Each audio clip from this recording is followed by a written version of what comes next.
Hey, what's up, guys? Little man with a big opinion here. In today's video, we're talking about a topic that I've talked about before, and that is civil war is a hot topic again, and that's mostly because a confirmed draft was leaked from the U.S. Supreme Court saying, at least in the draft, that they want to do away with Roe v. Wade. I don't really care what your political stance is on this, but you also have to look at this from the perspective of it's getting close to summertime, things are warming up, and that is typically when we have the most civil unrest, riots, destruction, that sort of thing. In 2020, we had a massive increase in firearm ownership that correlated from billions of dollars of damage done throughout the Summer of Love. We had autonomous zones come up. We've had burning of churches when we had Republicans in charge. We've had, a guy try to set himself on fire in front of the Supreme Court. We had the, nasty riot at the Capitol. Dozens, if not hundreds, of conflicts over whether or not this was a legal shooting or not. What determines self-defense? All of those different things. You add in super high inflation, a regional conflict between Russia and Ukraine that is increasing the food prices as well. From my understanding, OPEC is still not producing oil at the level that they were before the pandemic, and the U.S. is not really increasing our production stateside either. All those things thrown in together, and it looks like a giant pile of crap being shoveled into a fan. What's going to be the tipping point? You can read a dozen different articles, whether they're opinion pieces. At this point, you probably have a week's worth of videos to watch. It's been about 24 hours, maybe even weeks worth of videos to watch on people's commentary over this.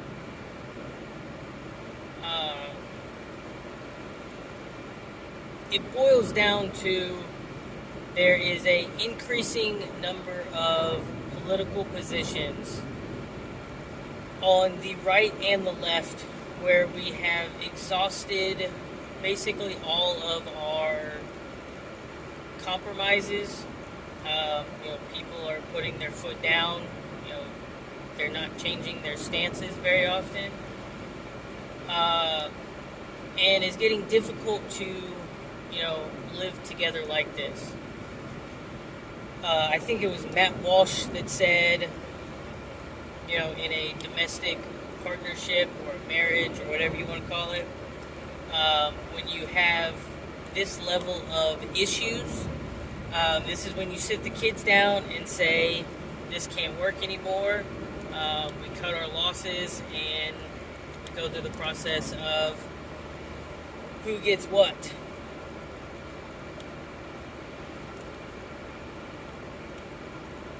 So, I haven't heard much of the idea of a peaceful divorce out of this. I'm mostly hearing revolution, insurrection, civil war. And so, as a prepper, it's important to stay on top of, what is happening. I myself kind of have created almost like a DEFCON system of, this is what I keep on me, this is the base level of things at this threat level, and it increases as it goes along. Obviously, if I never wanted anyone to ride in my car, then I'd have, more than a bug out bag and a firearm and all of the things that go inside of it. I'd have a tent in the car instead of a tarp with the bug out bag. I would carry half of my ammunition with me. I'd have probably 2 or 3 months worth of food kept in the car. But in our civilized world, I basically keep the get home bag. I have the materials that I can get home, and I've got a few days worth of food. I've got the ability to source, or I've got the skills to source more food and water. But I just don't think, you need to have all of your preps with you all the time. And if you're that paranoid, then you would never leave your house, because if you've been prepping for as long as I have, or you've invested a certain level of, money into that, you don't want to feel like you're caught with your pants down, at work, where you only have a get home bag instead of 4 years worth of Mountain House food and, a 10-foot, concrete reinforced wall. You want to be with your stash and your stockpile the entire time. I'm not quite that paranoid. I think just, being active in keeping up with the news,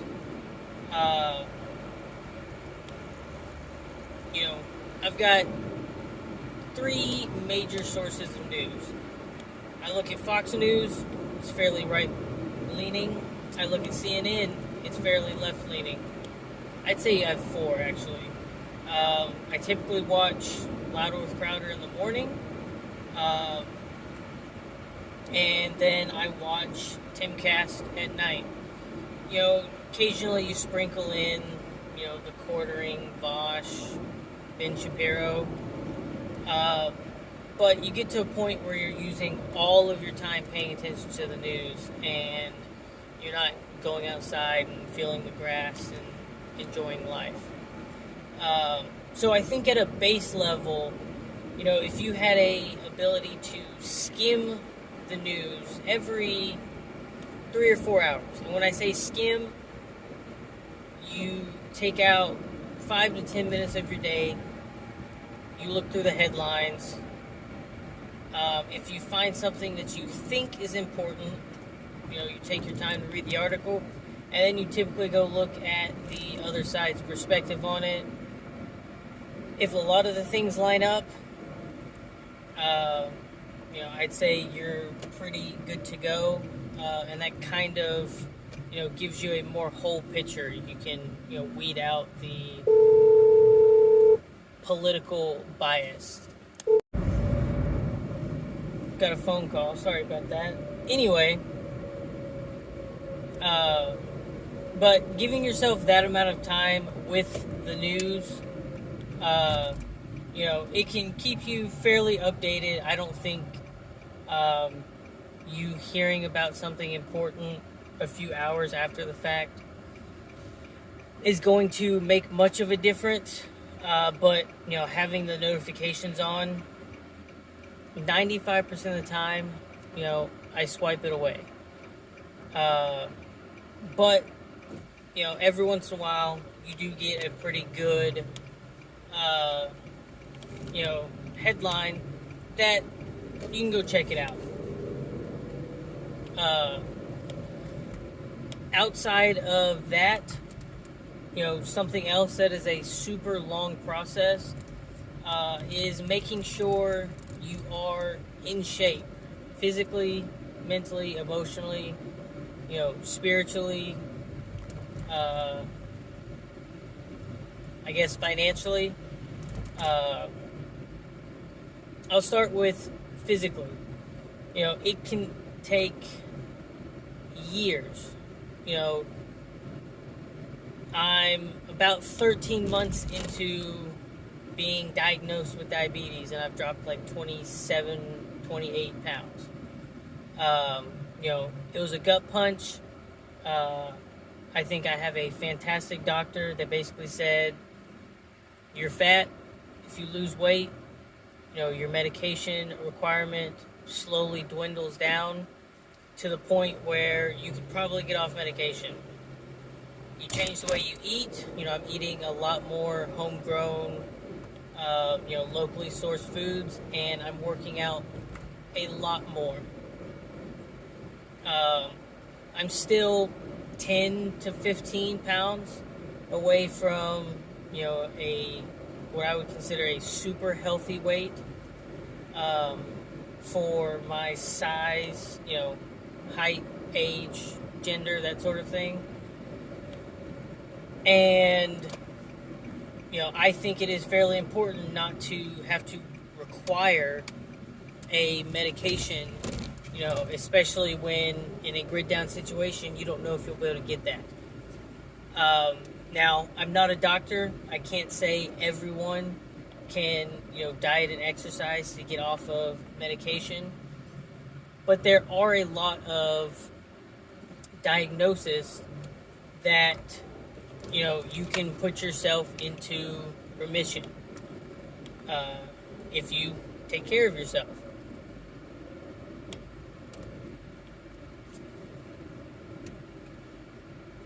So, that being said, emotionally, I feel very confident in the preps that I've put away, in the budget and the plan that I've set for myself to continually add to it. It can be $20 every paycheck, or it can be $1,000 every paycheck. As long as you're doing something, you will see progress. You will continue to accumulate the things. But tied into that is also familiarizing yourself with the tools and equipment and just the things you're getting. You also feel very confident with yourself knowing, if I got stranded, let's start small. Let's say I got stranded 10 miles from home. I'm confident that I can walk home, hopefully in a day. I'm confident if I get stranded 200 miles away from my house, the supplies that I keep on me in my vehicle, as long as they don't get, destroyed, that I can make it home. It might take a pretty fat minute, but I'm gonna make it. I'll be okay. You could stretch it even further, but unless you're on your vacation, then I think 200 miles is a pretty good indicator. It's kind of hard to put that into theory.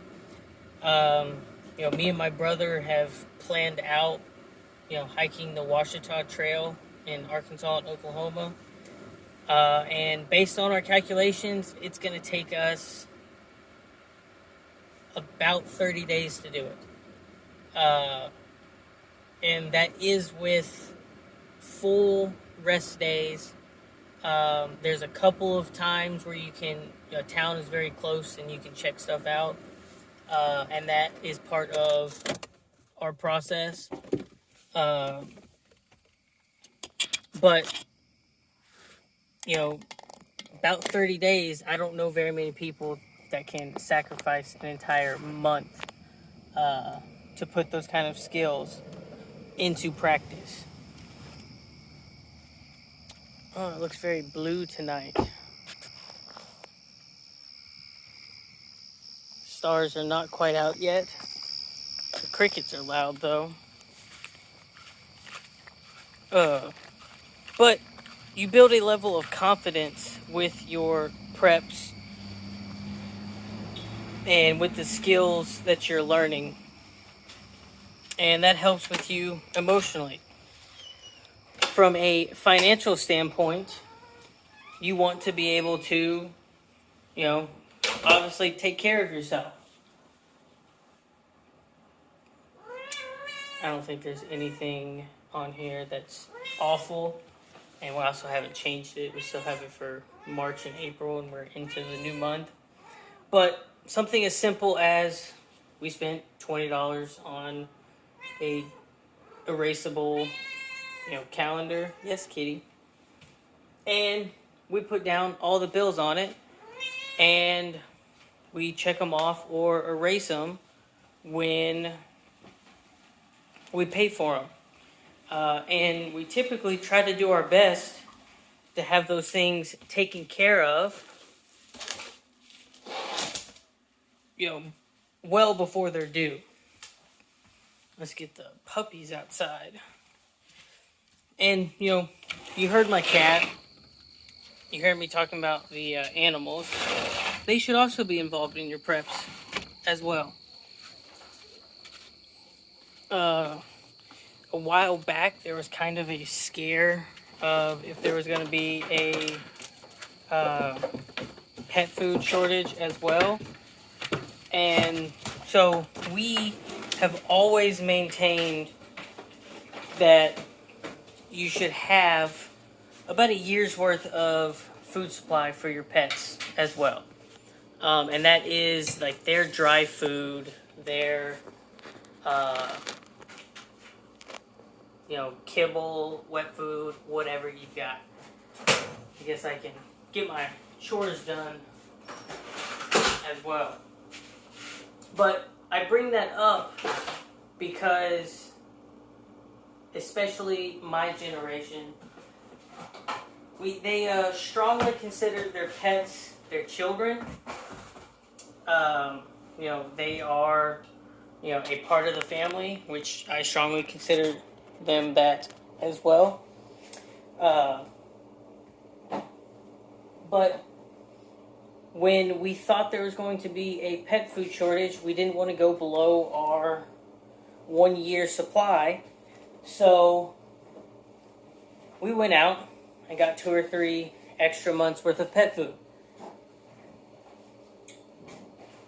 And so now we're sitting at, I think, 13 and a half months because the specific food that we get wasn't on the shelves for a little bit.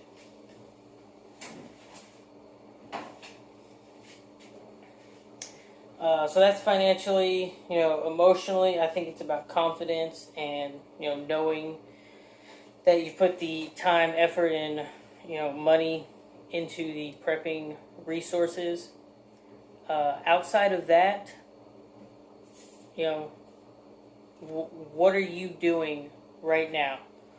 After watching this video, thinking, is this finally the straw that breaks the camel's back?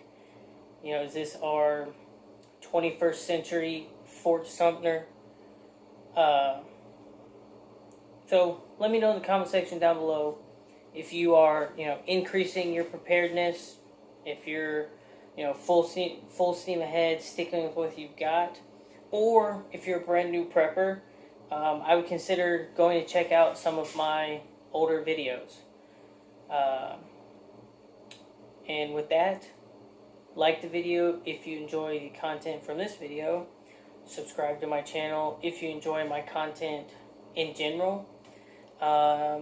And share the video with a friend or family member if you think they would benefit from our conversations we're having as well. And the weekend of May 20th, which is coming up about 17 days or 2.5-ish weeks, me, brother, several friends from high school, we're going bushcraft camping, and we should have a pretty solid video and a massive increase in just the camp's build up in general. I think it's either 4 or 5 of us going out, Friday night, Saturday, all day, and, coming home about 11 to noon on Sunday. So there should be a lot of accomplishments on that. So be looking forward to that video coming out here pretty soon. And with that, I'll catch you in the next one.